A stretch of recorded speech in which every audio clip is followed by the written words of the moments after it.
Hi friends, welcome back to Anitha's Happy Home. இன்னைக்கு நம்ம பார்க்க போற ரெசிபி பயறு கஞ்சி.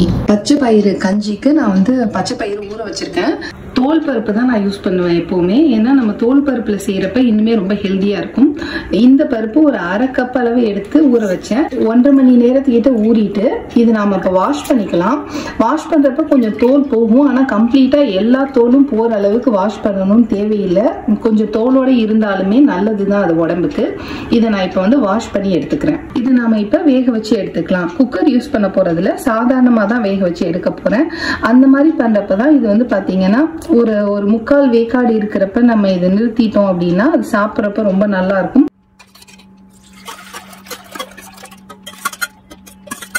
ஒரு கப் அளவு பருப்புக்கு 3 கப் தண்ணி, இந்த கணக்குல நம்ம இதை வேக வச்சு எடுத்துக்கலாம். ரொம்ப நிறைய தண்ணி ஊத்த வேணாம்.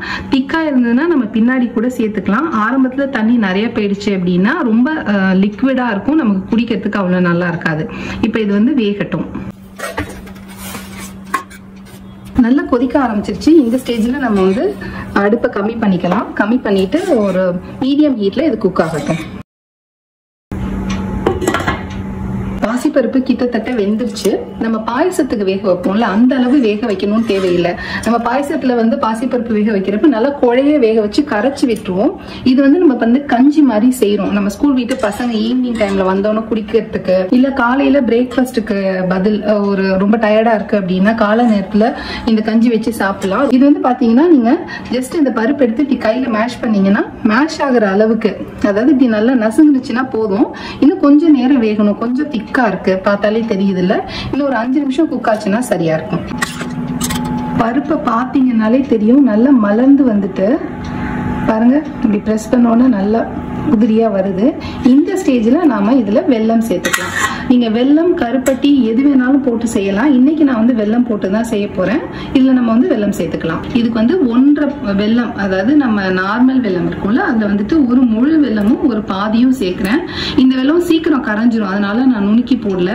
சப்போஸ் நீங்க யூஸ் பண்றது கரைய நேரம் எடுக்கும் அப்படின்னா நீங்க என்ன பண்ணிடுங்க, அதை நசுக்கிட்டு போட்டுங்க. இப்ப இது வந்து தண்ணியில கரைஞ்சி கொதிக்கட்டும் கொஞ்ச நேரம்.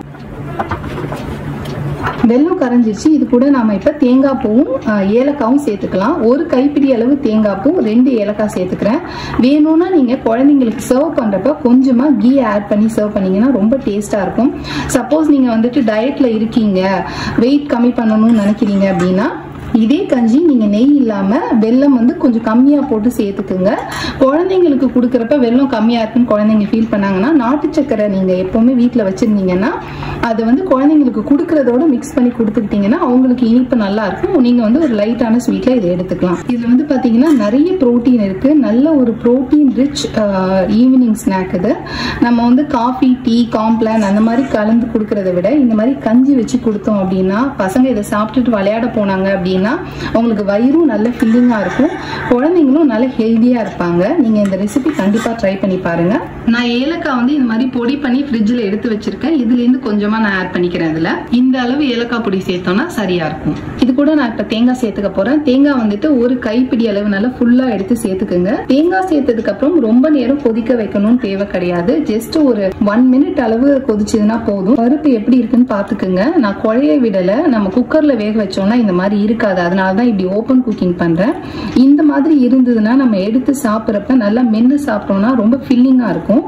இது கிட்டத்தட்ட ரெடி ஆயிடுச்சுங்க. ஜஸ்ட் இன்னும் ஒரு 30 செகண்ட்ஸ் கொதிச்சதுன்னா போதும். அடுப்பு ஆஃப் பண்ணிடலாம் நம்ம.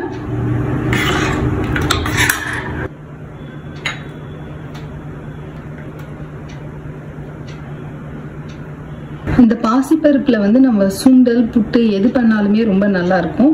பட் ஒரு சேஞ்சுக்கு இந்த மாதிரி கஞ்சி வச்சு கொடுத்து பாருங்க, இதுவுமே ரொம்ப ஃபில்லிங்கா இருக்கும். இந்த ரெசிபி உங்களுக்கு பிடிச்சிருந்ததுன்னா மறக்காம லைக் பண்ணுங்க. அனிதாஸ் ஹாப்பி ஹோம்க்கு சப்ஸ்கிரைப் பண்ணுங்க. இன்னும் நிறைய இன்ட்ரெஸ்டிங் வீடியோஸ் நான் ஷேர் பண்ணியிருக்கேன். கண்டிப்பா என்னோட சேனல்ல போயிட்டு அந்த வீடியோஸும் பார்த்துட்டு உங்களோட கமெண்ட்ஸை என்கிட்ட ஷேர் பண்ணிக்கிங்க. நெக்ஸ்ட் இன்னொரு இன்ட்ரெஸ்டிங் ரெசிபியோட உங்களை நான் மீட் பண்றேன். அது வரைக்கும் be cool, be happy, bye bye.